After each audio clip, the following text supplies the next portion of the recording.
कृष्ण। जय श्री कृष्ण। कल की कथा में हम लोग सुन रहे थे कि किस प्रकार से भगवान जरासंध को ललकार रहे हैं और उससे कह रहे हैं कि लड़ने वाले जो सूरवीर होते हैं वे तुम्हारी तरह डींग नहीं हाँकते। तो आज की कथा शुरू करने से पहले हम लोग कुछ देर भजन सुने।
चलिए, इस प्रकार से हम लोग कथा के पूर्व थोड़ी देर भगवान का भजन सुने।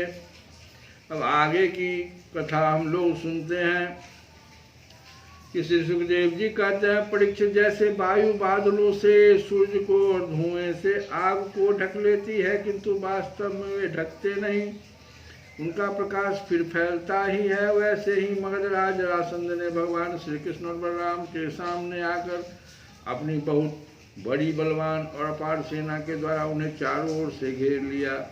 यहाँ तक कि उनकी सेना रथ ध्वजा घोड़ों और सारथियों का दिखना भी बंद हो गया। मथुरापुर की स्त्रियां अपने महलों की अटारियों, छज्जों और फाटकों पर चढ़कर युद्ध का कौतुक देख रही थी। जब उन्होंने देखा कि युद्ध भूमि में भगवान श्री कृष्ण की गरुड़ चिन्ह से चिन्हित और बलराम जी की ताल चिन्ह से चिन्हित ध्वजा वाले रथ नहीं दिख रहे हैं, तब वे शोक के आवेग से मूर्छित हो गई। जब भगवान श्री कृष्ण ने देखा कि शत्रु सेना के वीर हमारी सेना पर इस प्रकार बाणों की वर्षा कर रहे हैं, मानो बादल पानी की अनगिनत बूंदे बरसा रही हो, और हमारी सेना उससे अत्यंत पीड़ित व्यथित हो रही है, तब उन्होंने अपने देवता और असुर दोनों से सम्मानित सारंग धनुष का टंकार किया। इसके बाद वे तरकस में से बाण निकालने, उन्हें धनुष पर चढ़ाने और धनुष की डोरी खींचकर झुंड के झुंड बाण छोड़ने लगे। उस समय उनका वह धनुष इतनी फुर्ती से घूम रहा था मानो कोई बड़े वेग से अलाद चक्र, लुकारी जिसको कहते हैं, घुमा रहा हो। इस प्रकार भगवान श्री कृष्ण जरासंध की चतुरंगिनी हाथी, घोड़े, रथ और पैदल सेना का संहार करने लगे। इससे बहुत से हाथियों के सिर फट गए और वे मर मर कर गिरने लगे। वानों की बौछार से अनेकों घोड़ों के सिर धड़ से अलग हो गए। घोड़े, ध्वजा, सारथी और रथियों के नष्ट हो जाने से बहुत से रथ बेकाम हो गए। पैदल सेना की बाहें, जांघ और सिर आदि अंग प्रत्यंग कटकट कर गिर पड़ी। उस युद्ध में अपार तेजस्वी भगवान बलराम जी ने अपने मूसल की चोट से बहुत से मतवाले शत्रुओं को मार मार कर उनके अंग प्रत्यंग से निकले हुए खून की सैकड़ों नदियाँ बहा दी। कहीं मनुष्य कट रहे हैं तो कहीं हाथी और घोड़े छटपटा रहे हैं। उन नदियों में मनुष्यों की भुजाएं सांप के समान जान पड़ती और सिर इस प्रकार मालूम पड़ते मानो कछुओं की भीड़ लग गई हो। मरे हुए हाथी द्वीप जैसे और घोड़े ग्राहों के समान जान पड़ते। हाथ और जांघें मछलियों की तरह, मनुष्यों के केस सिवार के समान, धनुष तरंगों की भांति और अस्त्र शस्त्र लता एवं तिलकों के समान जान पड़ते। ढाले ऐसी मालूम पड़ती मानो भयानक भंवर हो। बहुमूल्य मणियाँ और आभूषण पत्थर के रोड़ों तथा कंकड़ों के समान बहे जा रहे थे। उन नदियों को देखकर कायर पुरुष डर रहे थे और वीरों का आपस में खूब उत्साह बढ़ रहा था। परीक्षित, जरासंध की वह सेना समुद्र के समान दुर्गम, भयावह और बड़ी कठिनाई से जीतने योग्य थी, परंतु भगवान श्री कृष्ण और बलराम जी ने घोड़े थोड़े ही समय में उसे नष्ट कर डाला। वे सारे जगत के स्वामी हैं, उसके लिए एक सेना का नाश कर देना केवल खिलवाड़ ही तो है। परीक्षित, भगवान के गुण अनंत हैं। वे खेल खेल में ही तीनों लोकों की उत्पत्ति, स्थिति और संहार करते हैं। उनके लिए कोई बड़ी बात नहीं है कि वे शत्रुओं की सेना का इस प्रकार बात की बात में सत्यानाश कर दें।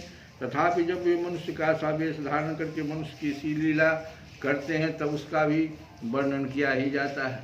इस प्रकार जरासंध की सारी सेना मारी गई, रथ भी टूट गया, शरीर में केवल प्राण बाकी रहे। तब भगवान श्री बलराम जी ने जैसे एक सिंह दूसरे सिंह को पकड़ लेता वैसे ही बलपूर्वक महाबली जरासंध को पकड़ लिया। जरासंध ने पहले बहुत से विपक्षी नरपतियों का वध किया था, परंतु आज उसे बलराम जी की वरुण की फांसी और मनुष्यों के फंदे से बांध रहे थे। भगवान श्री कृष्ण ने यह सोचकर कि यह छोड़ दिया जाएगा तो और भी सेना इकट्ठी करके लाएगा तथा हम सहज ही पृथ्वी का भार उतार सकेंगे। बलराम जी को रोक दिया। श्री कृष्ण गोविंद हरे मुरारे।